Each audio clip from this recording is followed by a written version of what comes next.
Hello everyone, today we're going to be talking about the Yu-Gi-Oh! Ban list for March 2021. I know I don't make dedicated Yu-Gi-Oh! Content on this channel for the most part, but I do actively play the Yu-Gi-Oh! Trading card game, and I've kind of been tracking this list for the last several days because I'm really anxious about what's going to get hit, and now we finally have confirmation. First up, Union Carrier is forbidden, and you know what? I say this as someone who's using Union Carrier. Fuck that card. It was asking for it.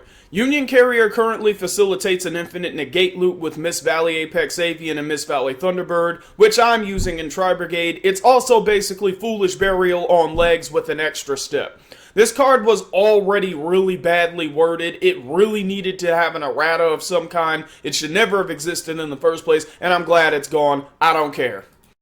Next up, Utopic Zexel is banned. This is a card that is mostly balanced only by how hard it was to summon, but had a really broken effect. And after Numeron Network became a thing, it was no longer hard to summon. This card tells your opponent you just straight up can't play card effects for the whole turn. And it can be triggered in draw phase, meaning if you don't open your hand with a quick play spell or an infinite impermanence to negate it as soon as it triggers, you're just not able to do anything but summon without card effects, might I add, or attack your opponent with monsters you may already have.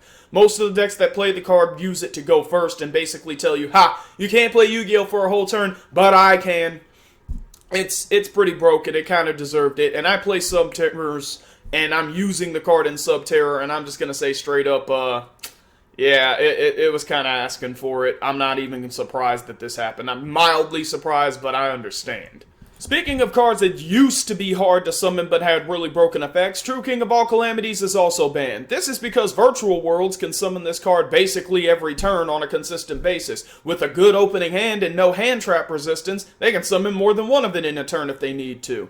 True King of all Calamities is basically able to tell your opponent for the rest of the turn, all your monsters become one attribute, none of them can attack, and they can't activate any of their effects. And once again, you can do this in draw phase, meaning if you don't counter it in draw phase, you just can't use monsters for the whole turn. It was asking for it. Everybody was saying that this card needed to go. Everyone was right.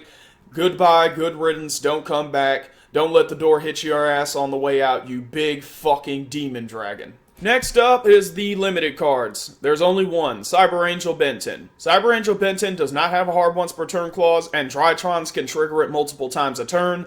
This was a very predictable nerf. Many people were saying that this was going to happen. They were right. This card deserved it, and I think maybe if it gets an errata, it could come back, but the errata should be giving it a hard once per turn clause, so you can't trigger it multiple times in the same turn.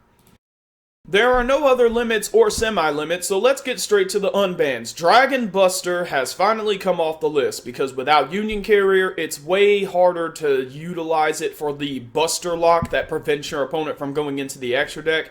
You gotta keep in mind that there are ways to do this. The Dragoonity monsters like Leviathan can trigger its effect, and so can the Dragon monster DMZ.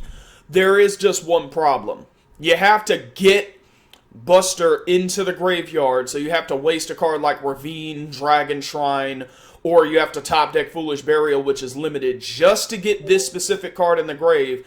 Then you have to summon a monster to facilitate the lock. Yeah, you can do that in Dragon Link, but you can also just do better combos that are more consistent and more effective that require less garnets. So I would say that it's probably fine that this is off the list. Maybe it'll have to go up, or maybe they could just limit Dragon Ravine and Dragon Shrine so there's less ways to turbo it into the grave. I'm actually saying right now this card was never the problem. Union Carrier was the problem.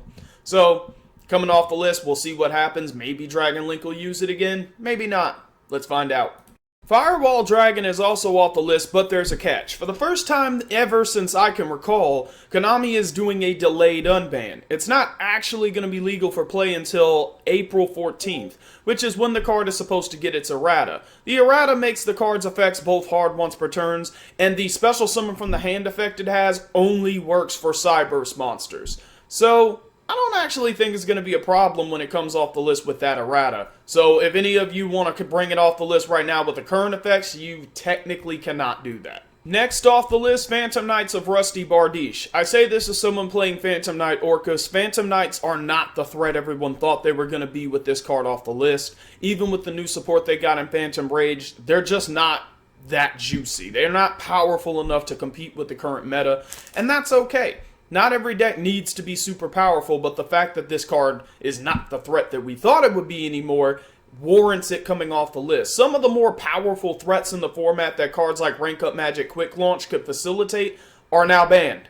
So I'm actually happy to see that this card is coming off. I'm probably not going to play extra copies of it. I don't think you should play 3 copies of this card unless you're playing a dedicated Phantom Knight build, which I am not doing. I'm playing it as a half engine, so I don't need 3 of it.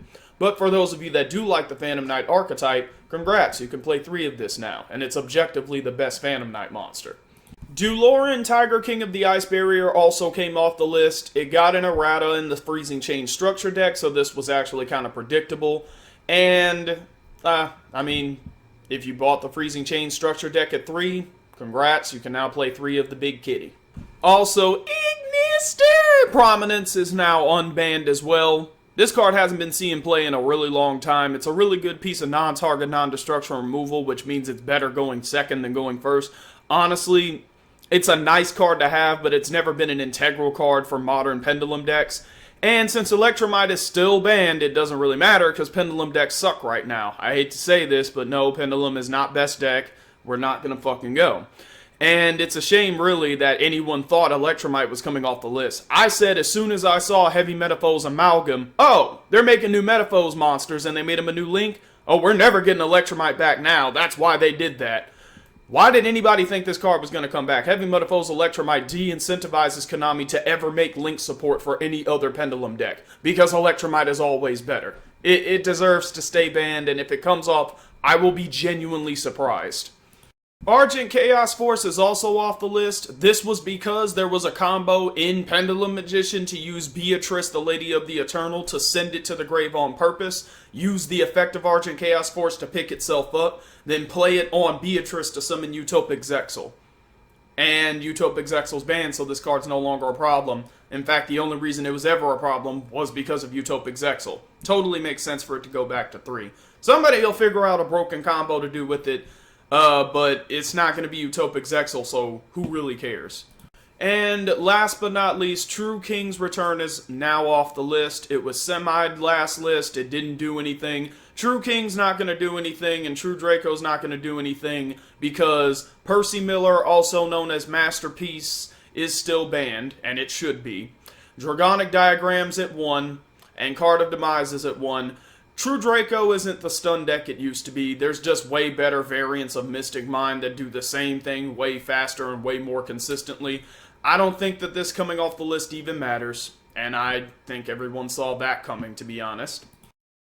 So that's the list. Overall, I feel pretty good about it. The only complaints that I have is I feel like maybe Konami should have hit Guard Dragon LP so that Dragon Link doesn't move forward again, because now that all the other decks are nerfed, that deck has a chance to become a threat again.